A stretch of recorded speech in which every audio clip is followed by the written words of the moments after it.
En France, près de 1 fumeur sur 5 admet jeter son mégot par la fenêtre en voiture. Yo tout le monde, c'est Stellar, j'espère que vous allez bien pour cette petite vidéo qui va traiter de pas mal d'actualités que j'ai pas pu traiter ces 2 dernières semaines quasiment.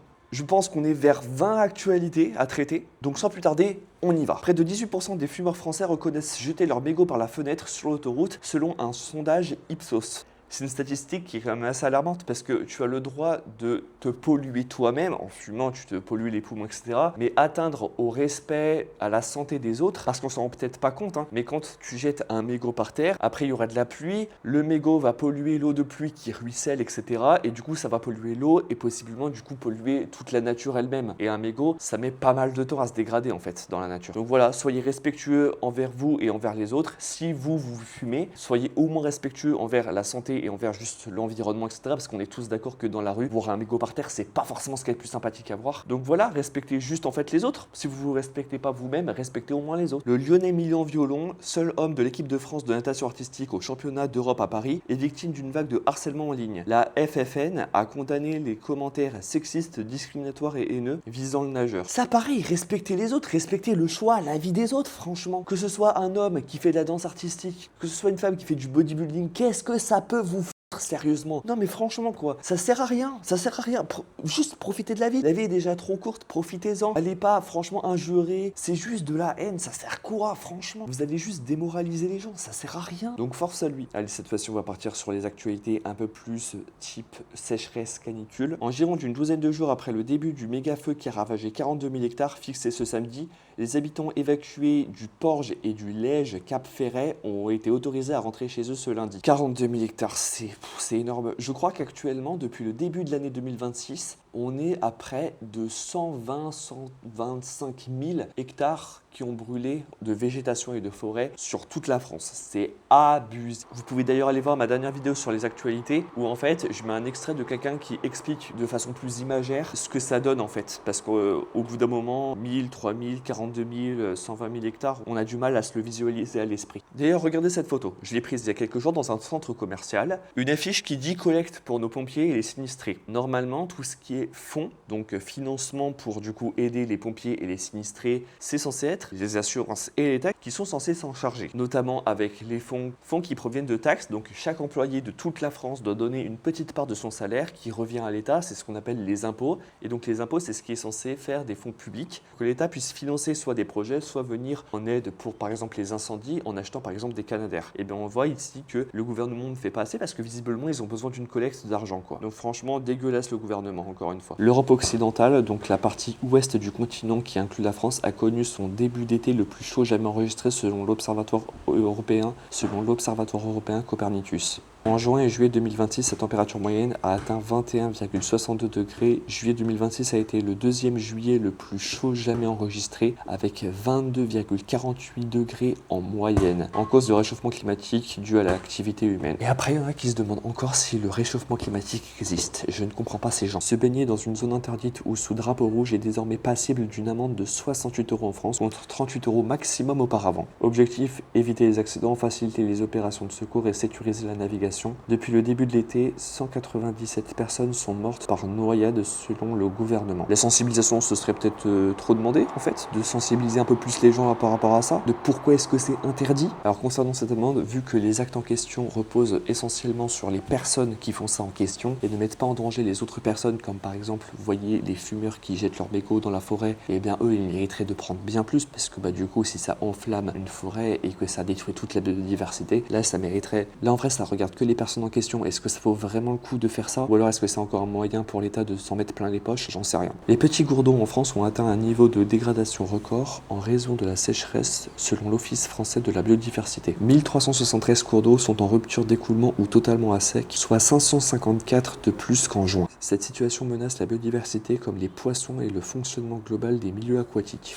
Alors, actualité qui est vraiment ultra choquante. 402 personnes, dont 156 mineurs ont été arrêtés en lien avec les incendies qui ont touché la France ces dernières semaines, a annoncé le ministre de l'Intérieur Laurent Nunez. C'est quand même dingue, hein. Vous voyez à quel point la sensibilisation, ça pourrait faire avancer les choses. 156 mineurs sur 402 personnes. Est-ce qu'on se rend compte de la dinguerie que c'est? Éduquez vos enfants, sincèrement. Elles sont soupçonnées d'avoir provoqué des feux criminels ou des incendies accidentels. Au total, 14 000 départs de feu ont été recensés cet été en France. J'ai plus les mots. C'est trop énorme, quoi. Un projet de ferme géante d'élevage de saumon qui prévoit la construction de 24 bassins sur 14 hectares a été autorisé ce mardi par la préfecture de Gironde. Bon, moi, franchement, sans surprise, je n'approuve pas du tout ça parce que je trouve que c'est vraiment dégueulasse de surproduire la surconsommation générale, hein. Telle est la société d'aujourd'hui. Je vous mets d'ailleurs une petite vidéo qui en parle, une vidéo de bon pote. C'est la décision folle, déconnectée du moment. Alors que la Gironde brûle encore, la préfète Sophie Broca vient d'autoriser ce mardi 4 août l'installation d'une méga ferme de saumon dans la région, qui consommera 2 millions de mètres cubes d'eau des nappes souterraines chaque année. On vous résume toute l'histoire. Le projet Pure Salmon, c'est 10 000 tonnes de saumon par an, 2,5 millions de poissons entassés dans 24 bassins terrestres sur 14 hectares. La densité d'élevage est extrême, entre 80 et 120 kg de saumon par mètre cube contre 15 à 25 dans les élevages en mer. Ce projet fonctionne grâce à une technologie encore peu répandue appelée système RAS. Les saumons sont élevés dans des bassins fermés avec une eau filtrée en continu et réutilisée. Bémol, l'élevage s'implante à proximité immédiate de zones naturelles protégées Natura 2000 dans le parc naturel marin de l'estuaire de la Gironde, le plus grand et le plus sauvage d'Europe, dans lequel les eaux usées de l'élevage et du refroidissement seront rejetées et pourraient affecter la pêche et la conchiliculture du coin. Encore plus absurde, l'enquête publique clôturée en janvier avait enregistré plus de 20 000 contributions défavorables dans leur quasi-totalité. 27 ONG avaient signé un appel pour l'océan dénonçant un projet complètement démesuré. Et enfin, une proposition de loi soutenue par une centaine de députés réclame un moratoire de 10 ans sur ce type de ferme. Elle n'a jamais été examinée à l'Assemblée. Et malgré tout ça, la préfète a signé. Sa justification ? Le projet présente un grand intérêt économique et industriel pour le territoire, avec 250 emplois à la clé. De leur côté, Pure Salmon défend une technologie éprouvée et un impact maîtrisé sur la biodiversité. Une dizaine d'ONG vont prochainement déposer un recours contentieux devant la Cour administrative d'appel de Bordeaux.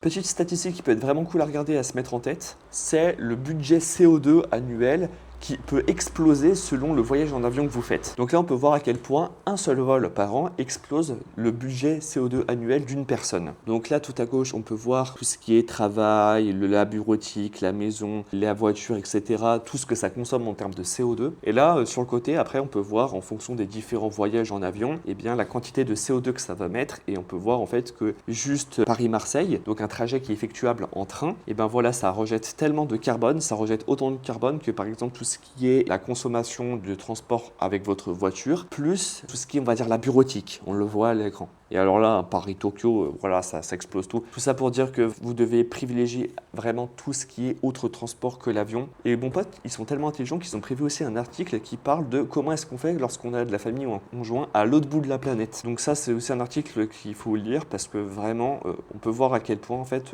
l'avion, ça arrache l'atmosphère en termes de consommation de CO2. Bon, je sais que les actualités n'ont pas spécialement de cohérence entre elles, hein. Les streamers Naruto et Safin, reconnus coupables de violences en réunion diffusée avant la de Jean Portmanov, ont été condamnés à 2 ans et 18 mois de prison avec sursis, ainsi qu'à 6 mois de bannissement numérique. Jean Portmanov et en direct en août 2025. Bon, concernant Jean Portmanov, je vous mets à l'écran les diverses vidéos de Sergizbi et le fourre-tout de Gibzi qui en parlent à quel point c'était hardcore et tout. Franchement, rien que les 6 mois de bannissement numérique, genre c'est tellement rien. C'est tellement rien. Et puis même, tout ce qui est les condamnations de 2 ans de prison avec sursis, c'est que dalle par rapport à ce qu'ils ont fait. Enfin, je sais pas si vous avez déjà vu les violences qu'ont fait Naruto et Safin à Jean Portmanov, mais franchement, comme d'hab, hein, la justice est bien trop clémente avec tout ce qui est agression, etc. Sachant que voilà. Bon, après, on connaît la justice en France. Hein. Apparemment, les juges, ils n'ont pas pris grand-chose en compte, notamment tout ce qui est la durée des lives, mais aussi la durée en tant que telle des lives. Je sais plus en quelle année ils ont commencé les lives, Naruto, Safin et Jean Portmanov, mais la violence sur JP, elle date d'il y a longtemps, tellement longtemps en fait que ça aurait dû être pris en compte, etc. D'ailleurs, même on a des preuves vidéo que les actes de violence, etc. ça a été provoqué par déjà les viewers qui sont déjà beaucoup en tort, mais aussi par Naruto et Safin qui ont exécuté les actes demandés par les viewers qui étaient encore une fois d'une violence inouïe. Allez, cette fois-ci on s'attaque à une bonne nouvelle. 17 ans après sa disparition, un chat a été retrouvé par des bénévoles d'une association de protection animale au Lège Cap Ferret en Gironde pendant les incendies. Identifié grâce à sa puce électronique, il doit désormais être remis à sa propriétaire. Excellente nouvelle ça. Pour l'inverse, quelque chose de vraiment très horrible, une femme de 35 ans soupçonnée d'avoir mortellement empoisonné son fils de 3 ans a été mise en examen ce vendredi à Lyon. Pourquoi genre? C'est qu'un gamin, déjà un adulte, c'est horrible de l'empoisonner mortellement, mais un gamin, en plus son fils de 3 ans, le petit vient juste de spawn, il se fait déjà empoisonner par sa mère, c'est n'importe quoi. Alors cette fois-ci on est sur une énorme actualité greenwashing. Si vous ne savez pas ce que c'est que le greenwashing, c'est tout simplement l'acteur Leonardo DiCaprio et le milliardaire Jeff Bezos, donc qui est le principal actionnaire de Amazon, ont lancé le Phoenix Space Project, un fonds doté de 200 millions de dollars destiné à protéger une centaine d'espèces animales en voie d'extinction dans 30 pays. Donc là on peut se dire ouais super, Jeff Bezos il est trop bien, etc. Et après une excellente nouvelle par rapport à l'écologie et au monde animal. Qu'est-ce qu'on a, monsieur Jeff Bezos? Qu'est-ce qu'il fait? Amazon va financer au Texas une immense centrale à gaz destinée à alimenter ses centres de données, notamment utilisés pour l'intelligence artificielle. Ce projet pourrait émettre plus de 30 millions de tonnes de gaz à effet de serre par an, ce qui pourrait en faire l'un des plus gros sites polluants des States. On est sur la contradiction absolue quoi. Le gars il veut bien se faire voir alors qu'à côté il fait totalement n'importe quoi concernant la planète, c'est une folie. Alors cette fois-ci une actualité vraiment très space, et par space j'entends vraiment très étrange. Des virus synthétiques ont été créés par des scientifiques grâce à l'IA, une première mondiale. Ces virus sont capables d'infecter uniquement des bactéries ne présentant pas de danger pour l'homme. Du coup elle est où l'utilité? Cette avancée ouvre de nouvelles perspectives prometteuses pour la recherche médicale, mais soulève aussi des inquiétudes sur de possibles détournements malveillants. Le taux de chômage en France a augmenté de 0,2 points au deuxième trimestre pour atteindre 8,3%, son plus haut niveau depuis l'automne 2020 en pleine crise du Covid selon l'INSEE. Le nombre de personnes recherchant activement un emploi a progressé de 62 000 en 3 mois pour atteindre 2,7 millions. Chez les jeunes actifs de 15 à 24 ans, le chômage a atteint 21,6%. GG le gouvernement, hein. Vous êtes vraiment très fiable. Le géant américain Meta, qui détient notamment Facebook et Instagram, a été condamné à verser 567 millions de dollars pour financer des fonds destinés à réparer des dommages causés aux mineurs par ces plateformes. L'entreprise a annoncé qu'elle ferait appel de cette décision. Ils les payeront jamais, hein. Ils auront trop de bons avocats pour se défendre. C'est fou. Les animaleries qui exposent des animaux vivants en vitrine risquent désormais une amende pouvant atteindre 1 500 € par animal selon un décret publié ce jeudi. Donc ça c'est pas assez en fait, tout simplement 1 500 € par animal, ils auraient pu mettre bien plus. Les animaux sont-ils suffisamment protégés en France, que ce soit les animaux domestiques ou les animaux sauvages? Non. Ils ne sont pas du tout assez protégés en France. Dès ce mardi, le démarchage téléphonique non consenti sera interdit dans tous les secteurs d'activité, sauf pour la vente de journaux et magazines. Il reste cependant autorisé pour un contrat déjà conclu ou avec l'accord préalable de la personne contactée. En cas d'infraction, l'amende peut atteindre 300 000 € pour une personne et 1,5 million d'euros pour une entreprise. Alors là, punaise, ça va piquer. Intelligence artificielle. D'après OpenAI, donc l'entreprise qui gère ChatGPT, l'entreprise Anthropic qui gère Claude, a aussi affirmé que ces modèles d'intelligence artificielle ont réussi à accéder sans autorisation au système de 3 organisations restées anonymes. De nombreux acteurs du milieu appellent à un ralentissement de la course à l'IA pour mieux les sécuriser. Alors moi sincèrement je n'ai rien contre l'intelligence artificielle, je pense juste que ce soit la France ou même tous les États du monde en vrai devraient même créer une charte mondiale, intergouvernementale, ce que vous voulez, pour encadrer le mieux possible l'utilisation de l'intelligence artificielle, parce que tu vois, si ça peut faire du piratage et tout, ça va être l'enfer quoi. Sachant qu'aujourd'hui l'IA peut évoluer de façon exponentielle à une vitesse ultra rapide, moi ça me fait peur. Et ce qui me fait peur aussi, c'est quand le 1er septembre on va devoir donner nos informations personnelles pour que l'État nous identifie si on a plus ou moins de 15 ans. Est-ce que vous pensez vraiment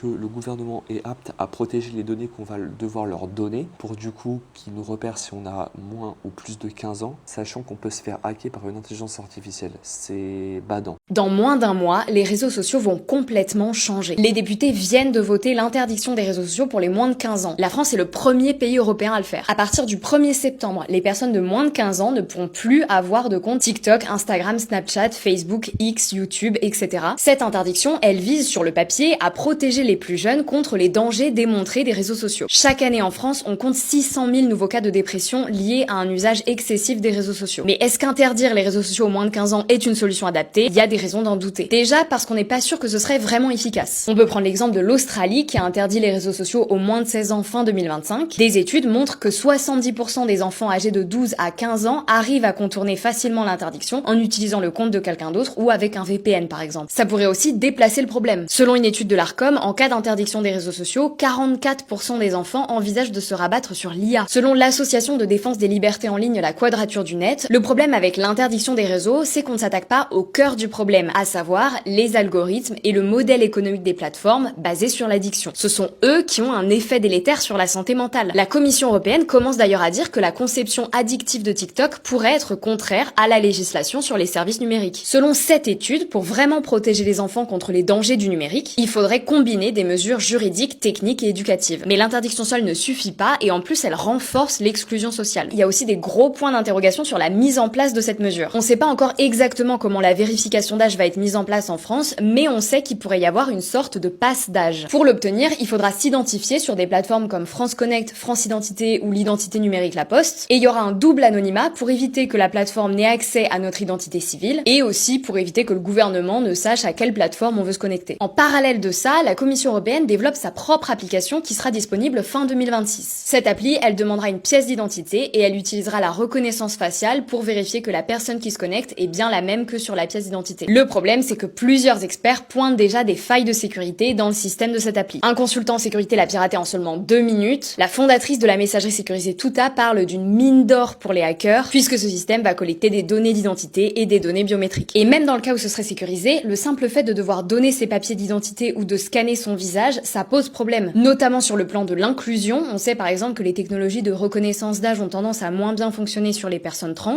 mais aussi sur le plan de la protection de la vie privée et de la liberté d'expression. La CNIL, la Commission nationale de l'informatique et des libertés, a déjà averti que la généralisation du dispositif France Identité générerait un risque d'établissement d'un identifiant unique et de constitution d'un fichier de population, voire de suivi des activités numériques de la population. Un suivi qui permettrait potentiellement de renforcer la surveillance et la répression des journalistes, des militants, des soutiens à la Palestine et plus généralement des voix critiques du gouvernement. On développe tous ces aspects en détail dans un article disponible sur notre site internet. La rentrée scolaire coûtera en moyenne 488 € par foyer en 2026, soit 79 de plus qu'en 2025, selon le baromètre de Cofidis et CSA Research publié ce lundi. On paye toujours plus, pourtant on n'a pas grand chose de plus. C'est la fin des actualités que j'évoquerai dans cette vidéo. Si vous avez besoin d'un petit peu de nature, je peux vous recommander les 2 vidéos que j'ai sorties sur du coup la randonnée de la Croix du Nivolet et la randonnée de la Tuile que j'ai déjà publié sur la chaîne YouTube. Normalement, quand vous verrez cette vidéo, j'aurai possiblement déjà publié, ou alors je publierai dans les jours qui suivent une vidéo très intéressante sur un couple d'artistes qui fait du dessin au feutre fin noir sur du papier, avec un niveau de détail très impressionnant. Sur ce, vous pouvez toujours liker cette vidéo et donner votre avis sur toutes les actualités que j'ai évoquées pendant cette vidéo. Vous pouvez d'ailleurs vous abonner avec la cloche de notification réglée sur toutes pour être au courant lorsque les prochaines vidéos sortiront. Vous pouvez aller voir les shorts que je fais, c'est notamment des facts, donc des phénomènes, des faits scientifiques qui sont valables tout le temps, c'est le but des facts. Sur ce, on se dit à la prochaine, c'était Stellar, ciao!